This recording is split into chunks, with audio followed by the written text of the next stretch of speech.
சாப்பிடு.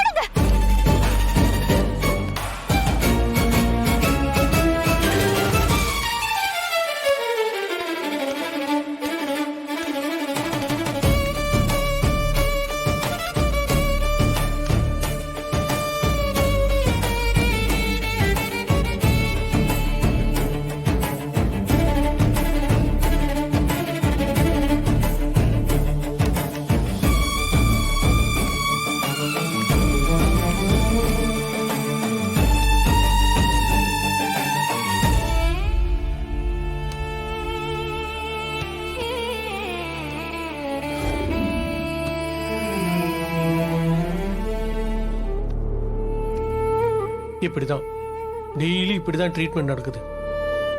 கல்கி கண்ணு முழிச்சா இப்படிதான் போராட்டமே நடக்குது. யாரையும் பக்கத்துல நெருங்க விடுறதில்ல. கல்கியை குளிப்பாட்ட முடியாது. கல்கி தூங்குனதும் சும்மா வெறும் ஈர துணி வச்சுதான் தொடச்சு விடுறோம். சாப்பாடே போராடி தான் ஊட்ட வேண்டியது இருக்கு. டாக்டர், இதெல்லாம் பார்த்து கூட அவங்க அம்மாவால பக்கத்துல இருந்து பாத்துக்க முடியல. ஆமாங்க, ஆனாலும் நாங்க ட்ரீட்மெண்ட் கொடுத்துக்கிட்டு தான் இருக்கோம். சைக்காட்ரிக் டாக்டர் தொடர்ச்சியா வந்து கவுன்சிலிங் கொடுத்துக்கிட்டு தான் இருக்காரு. ஆனாலும் எந்த டெவலப்மெண்ட்டும் இல்லை.